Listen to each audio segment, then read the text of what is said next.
부처님과 하나가 돼서 내가 마음이 항상 마음속에 항상 부처님의 세계에 머무른다면 그것이 바로 내면에 마음속에 있는 불국토, 하느님의 왕국, 신의 왕국이라는 것입니다. 그런 것의 의미라는 것입니다. 이제 어떤 기독교인들 보면 일요일에 교회 가는 것으로 하나님의 왕국을 찾을 수 있지만 과연 그게 찾아질까요? 그 정도 해가지고 제가 이제 아내가 교회 장로다 보니까 교회를 7년 동안 다녀본 적이 있어요. 다녀줬죠, 말하자면. 그렇게 마음에 들진 않았지만 그런데 좀 집중해가지고 좀 기도 좀 하려면 일어나라고 찬송가 부르고 뭐 하다 보니까 단 5분도 안 돼요. 그 다른 사람이 이제 대표 기도를 할 때 그 시간에는 그래도 기도할 수 있잖아요. 명상할 수 있잖아요. 집중해서 할 수 있습니다. 그 시간 위에는 전부 일어났다 앉았다 뭐 얘기하는 거 듣느라고 정신없어요. 그게 잘 안 되더라고요. 그래서 참 아쉽구나 하는 생각. 그래가지고야 어떻게 하나님 왕국을 찾는가. 말로 몇 마디 한 다음에 그것을 가지고 찾을 수 있겠는. 저는 남의 종교를 뭐 탓하라고 하는 것이 아닙니다. 굉장히 좋은 점도 많이 있어요. 뭐 찬송가를 부르면서 신앙심을 끌어올리고 하느님 왕국 속에 산다는 기분으로 사는 것도 좋은 거죠. 그 예수님께서는 하느님 왕국이 관찰이나 외부적인 행위를 통해서 오는 것이 아니라 우리 마음속에 존재한다고 가르쳤기 때문인 것입니다. 그렇다면 우리는 어떻게 해야 이 마음속에 있다는 하느님 왕국, 불국토, 극락세계를 찾을 수 있을까요? 그렇기 때문에 명상이라는 것은 한번 시작했다면 뭐 몇 시간을 동안 계속 이어지게 할 수도 있고 가만히 앉아서 할 수도 있고 걸어다니면서 할 수도 있고 행좌, 주와 어묵동정 중에 항상 할 수 있는 것이니까 계속 하느님 왕국과 함께 있을 수 있어요. 그렇게 훈련할 수 있잖아요. 잠시 동안만 하는 것이 아니라. 그러니까 명상이 좋다는 것입니다. 명상이 하느님 왕국을 창조하는 것은 아닙니다. 원래 있는 거를 그냥 기억해내는 걸 뿐이죠. 우리는 내면의 세계로 안내할 수 있어요. 명상을 하면. 또 연불 하면서 명상을 하면서 그곳에 존재하는 우리 자신의 내면의 왕국, 불국토, 자성불이 있는 곳을 발견하도록 도와준다는 것입니다. 그래서 깨달음이라 하면 뭐 깨달음이 대단히 이상한 뭐 멋있고 뭐 아주 신기하다고 신기루처럼 보지만 깨달음은 간단한 것입니다. 독 안에 든 쥐예요. 우리 이 몸이라는 독이 있잖아요. 이 바로 항아리처럼 생긴 이 몸의 안에 부처님이 계시는데 이 부처님은 내가 죽기 전에는 어디 가지 않아요. 그대로 나의 마음과 나와 같이 살아요. 그래서 부거사가 얘기하기를 부처를 안고 잠을 자고 부처와 함께 일어나고 뭐 이런 말을 그래서 하는 것입니다. 그러니 독 안에 든 쥐니까 그 안에 내 안에 있는 거를 찾아내니까 요게 쉬운 것 같으면서도 굉장히 어려워요.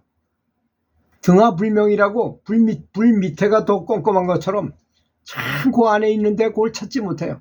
이걸 제일 많이 방해하는 게 뭘까요? 바로 감정입니다. 감정이 우리를, 그래서 우리 사람이라는 건 이런 존재예요. 쉽게 해석하자면 이렇습니다. 무슨 사고가 일어나거나 큰 사업에 실패했거나 누가 내 돈을 한꺼번에 다 가지고 달아났다거나 이럴 때, 그럴 때일수록 어떻게 해야 되나요? 사실은 마음이 차분해가지고 고요한 상태에서 답을 찾아내야 되잖아요. 어떤 문제가 있으면 반드시 해결책은 있게 마련이거든요. 그런데 우리는 어떻게 합니까? 그럴 때 그냥 열받아가지고 막 펄펄 뛰는 야수처럼 변해버립니다. 제가 표현을 좀 심하게 했지만 정말 야수와도 같은 그런 상태로 변해버려요. 그러니까 뇌가 마비돼 버려요. 제가 여러 번 말씀드렸죠. 맨 가운데 있는 뇌는 파충류 뇌고 그 다음 바깥에 있는 뇌는 동물의 뇌고 맨 바깥에 있는 그 뇌는 이성의 뇌, 사람의 뇌인 것입니다. 자, 내가 어떤 사건이 일어났을 때 열받아가지고 야수처럼 울부짖고 화를 내고 분노하면 어떻게 될까요?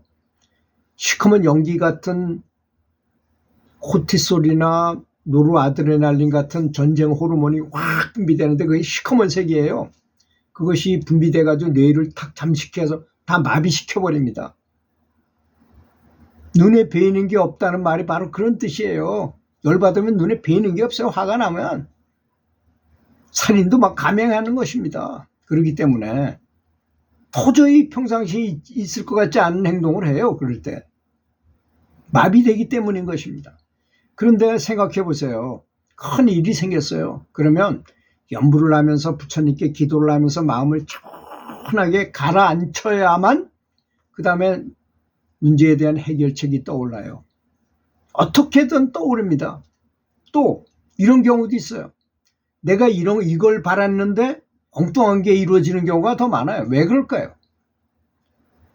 사실 부처님의 우리 마음속에 있는 자성불이 우리를 이렇게 바라보면 어떨까요? 우리가 이제 할아버지가 아이를 데리고 어디 이렇게 산책을 다닐 때 손주 아이는 철이 없으니까 개미를 보고 한참 놀고 나비가 날아가는 거 보고 막 딴 데도 풀밭으로도 막 들어가고 그러잖아요. 근데 할아버지는 어떻습니까? 그런 게 관심이 덜해. 그건 워낙 잘 알으니까. 그래서 가만 놔둬요. 손주가 아주 차에 치이거나 이럴 정도일 때는 가서 막아주겠지만 어지간하면 애들은 원래 저래 하고 이렇게 놔두는 것입니다. 우리 내면에 있는 자성불도 우리에게 그렇게 합니다. 그래서 마음을 차분하게 가라앉히는 침착하게 만드는 것이 가장 중요한 해결책이에요. 사실은 문제가 생기면 그래야만 내면에서 자성불이 가르쳐주는 해답, 문제를 해결할 수 있게 됩니다. 그래서 수학을 잘 아는 학생 아주 어려운 문제를 선생님이 내줬어요. 그럼 도저히 답을 알 수가 없어. 고민하다가 선잠이 어렴풋이 선잠이 딱 들었다가 잠에서 딱 깨는 순간에 나도 모르게 딱 정답을 알았어. 그런 게 바로 지혜인 것입니다. 지혜. 바로 그런 지혜가 연불을 하다 보면 떠오르게 돼 있어요. 왜? 부처님도 도와주고 외부에 있는 부처님도 도와주고 내 안에 있는 자성불도 서로 줄탁동시처럼